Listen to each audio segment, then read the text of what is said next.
The Echoes of Sentry City event is here, and perhaps you feel like me that I'm not able to do what I see a lot of other people doing. There's a lot of guides out there, there's a lot of videos, but I would say the results are not typical. What we're actually experiencing seems to be a little bit different. Now, I haven't looked at everybody's video. I will say, as the ones that I have looked at, probably Boylon, Valley Flying, those both look to be much more realistic as to what people can expect. For most of it, it's going to take multiple hits. It's going to take multiple attacks. We're going to have to chunk our way through, and that's fine. Don't feel bad. All we get, right, the rewards for the event are simply a unlock right now of the Sentry character. No diamonds yet, so maybe that comes in the next event. There's no diamonds yet. So all we really can expect is to unlock the character and maybe max him out to 7 stars. And if those of us who were playing earlier, right, been playing Battle World, we have that, right? We have our Sentry maxed out at 7 stars. So that's what I have. I'm a free to play player. Let's just put that out there. And the other rewards we're going to get is diamonds for the Thunderbolt characters. So quickly, we'll just turn our attention there. Keep in mind, the Thunderbolts, they're an older team. They're not a newer team. They're an older team. And we have some diamonds. This is just me from playing the game, naturally, just from playing the game. It's not going to do a whole lot for us. So don't feel that you have to be able to push through this event. Putting extra investment, I don't think that that's something that we really need to do on this event, especially from a free to play standpoint. So if we turn our attention here to the command center, very important, okay? It says that there's 4 days left on this portion of the event, but that's only in the command center, right? Because this is a weekly event here, and the week of the game is going to end in 4 days. Earn Echoes of the Void from Echoes of Sentry City. So we want to make sure we get that milestone. So we are on a limited time to make sure that happens, but don't panic. So again, if we look at Echoes of Sentry City, it says 2 days here. It said 4 days. But again, that was for all the items in the milestone. We only really have a little bit over 2 days at the time of this video. And as we look at the rewards, right, that level 1 milestone, Echo of the Void. So depending on the strength of our roster, if push comes to shove, just dial the difficulty down as much as you can. Get the 100,000 points. Get that, and that will check off that milestone. Now, though, let's start to really get into the meat here. What's going on? Why are people struggling with the event? So we have our roster here filtered by Sentry Challengers. So these are all the possible characters we could be using in the event. We have members of the Symbiote 6. In fact, the Symbiote tag itself, I believe, is checked off. So it's all the Symbiote characters in the game. We have the Exalted X-Men. We have the Shadow Conclave. We have the Retcon team. We also have Silver Surfer Breaker. Now, the prevailing strategy right now, the prevailing strategy that everyone's going with is Carnage. Right? Carnage, he does a lot. He helps us out. His passive ability there, when an enemy drops below 25% health, fills speed bar by 30% for all symbiote allies. So with your new Symbiote 6 team, you're able to fill that speed bar. That would mean we want to continually attack with single target attacks if possible on Sentry. And then when there are multiple members, when he brings out the minions, then you want to attack them, especially if you have area of effect attacks. Okay, and then Carnage is going to give us a boost in speed. Going along with that, we have Null, who on his special ability here, Symbiote Cyclone, will generate an extra Carnage. So then you're able to double dip in that area. So that's a prevailing strategy. One of the things that's happening though is people are they're getting overwhelmed, right? They're getting overtaken at some point by the Sentry, and we're not able to reproduce it. So that's one of the reasons why we're making this video. I'm kind of calling out that, right? I didn't see everybody's video, but I saw Boylon and I saw Valley both play it at the difficulty that they were using, and they were able to get through it, but it took multiple teams to do it. Some of the other examples that we're seeing, I'm going to just suspect that people are dialing down the difficulty and showing you what is possible, but that doesn't mean that it is possible at the level that you are at. Does that make sense? It's possible on easy to just jump in with a symbiote team and wipe the whole thing. In real life, that's probably not how it works. At some point, Sentry gets enough rage that he continually damages your team. He also gets speed, and you're not able to keep up, and that's fine. He does have a damage cap, So there is only a certain amount of damage that you're able to do. So what we want to do is make sure we're looking at the fundamentals of each team, how they function, the bonuses you get, and how you can use what you have to keep the team alive longer. So if we're talking about symbiotes, for example, one of the important things to note that maybe we didn't think about also with that symbiote cyclone when it comes to null.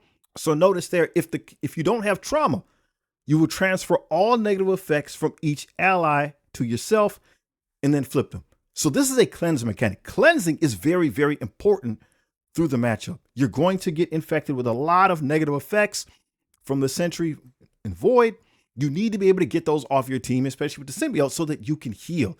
That move, the symbiote cyclone, first thing it's going to do is drop that carnage. But for the rest of the match, you want to keep it in your back pocket for when you get infected with those negative effects. That is going to be a cleanse for your team. Another Symbiote 6 member that does something similar is Riot. So Riot, same thing, Symbiotic Rampage. His special ability, reduce the duration of all negative effects on him and the Symbiote 6 allies by 2. So once again, you're going to be able to cleanse your team. You're going to be able to heal, and that's going to keep the fight going. That's a part of the strategy that we're not really talking about. You need to be able to cleanse your characters so that you can heal, so that you can do damage and keep the fight going. So you want to keep one or two of those moves in your back pocket, if at all possible. So I know one of the big deals was Carnage. And again, if you're like me, if you're a free-to-play player, you probably haven't put much power into your Carnage, right? So this is mine. He's a gear tier 18. I haven't built him up anymore. We really didn't need to for anything. He's on the Hive Mind team. That is a raid team. It's a bio team. And that is older than the Thunderbolt team, right? The Thunderbolts are the current bio team. So this is the team before that. So many of us did not put any more power into this character. So I'm slightly concerned that people are being encouraged to do that for this event because you're not getting any return from it. Carnage is also a bio character.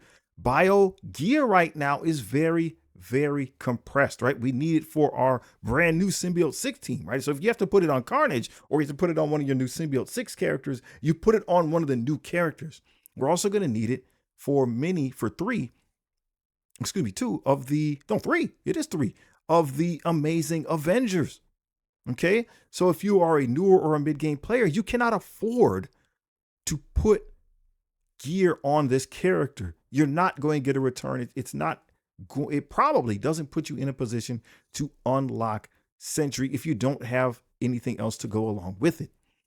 The Exalted X-Men are another team. Their damage has been increased for this. They don't typically do a lot of damage, but their damage has been increased for this. And Jubilee is very important. So we look at her ability, passive ability there, Maul Rat. On enemy death, fill hers and Exalted X-Men ally speed by 25%. So once again, we have a speed bar manipulating ability. So as long as Jubilee is alive, you want to, again, single target damage on Sentry, and when you have other minions around, then you want to use those area of effect attacks, get rid of those minions. It will ramp up the speed bar, not 60% like Double Carnage. You will be able to lap Sentry. You will be able to get him on the speed and take multiple turns. The difficult part is on the Exalted X-Men, the only person who can really help you with the negative effects is Angel. And once you use his basic attack, you're going to drop that vitality, which is going to stop the passive healing and stop the passive removal of negative effects. Then you'll have to rely on his abilities, Angelic Strike and Sky Attack. They both take a lot of energy. That's part of the problem, right? They both take a lot of energy. So yeah, they both take 6 energy, but those are also things that will allow you to cleanse and get rid of negative effects. You're going to have to use them to make sure for the first 2 rounds to make sure that you're able to keep your team sustained. Then you're going to have to use your basic. You're going to drop your vitality, and the passive portion of that will disappear. I'm still kind of playing with that. Maybe you can just go ahead and lean into that basic, get rid of the vitality early, and just kind of rely on, if you have negative effects applied to you, to go ahead and use the other 2 abilities. We're still playing around with that, but it is something to keep in mind. This is the only way you're going to be able to cleanse.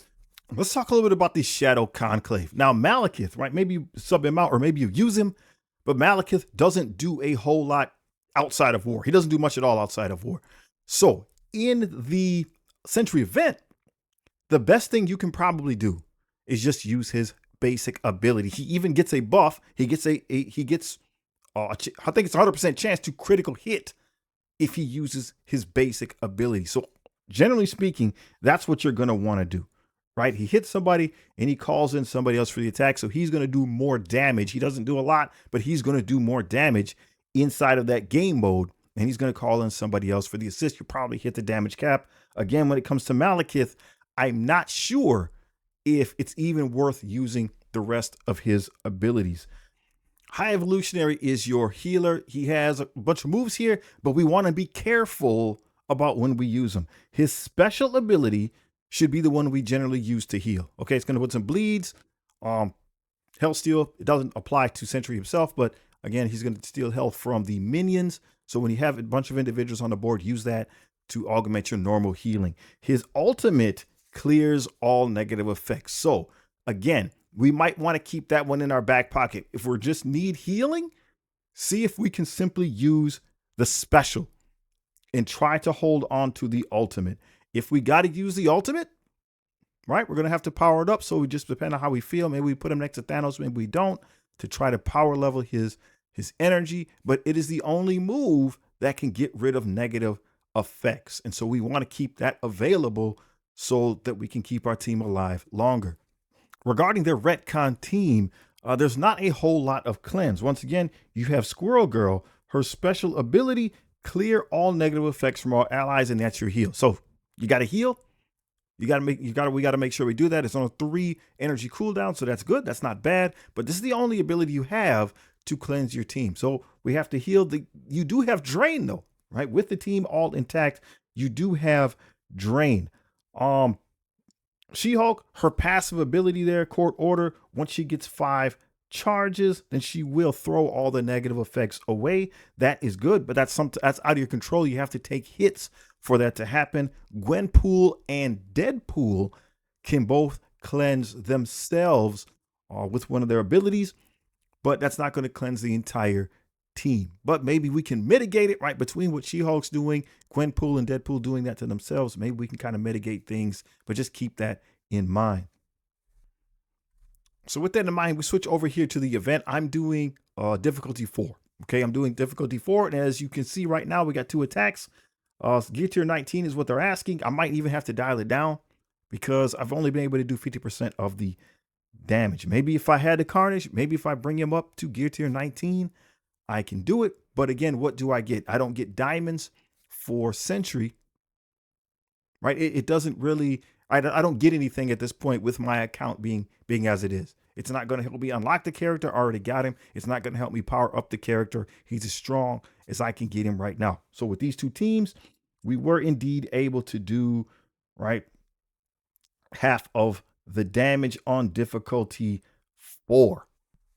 So I know it's a pain point. The event seems weird. Perhaps there'll be a leaderboard or something like that in the future when it comes back, right? Because right now, again, the juice isn't worth the squeeze. Don't build anybody to help you defeat the event unless you really have not unlocked the character. Even then, I mean, resources are scarce. I don't know if I can tell people to do that. The other thing to keep in mind is the teams that are mentioned here are the Exalted X-Men, Shadow Conclave, especially Symbiote 6.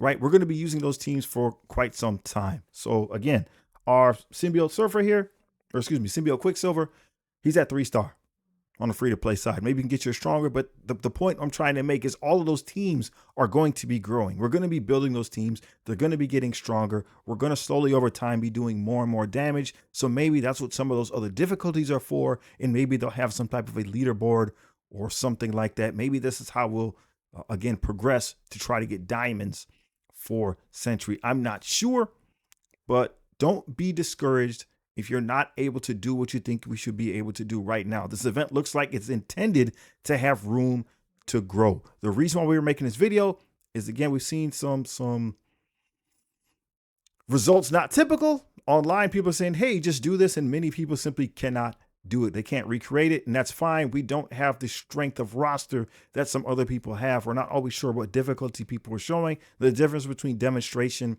and real life. So your frustration, 100% understandable. This is why it's happening. If you have any questions, I'm not an expert. I still got more to do. But if you have any questions, throw them in the comments below.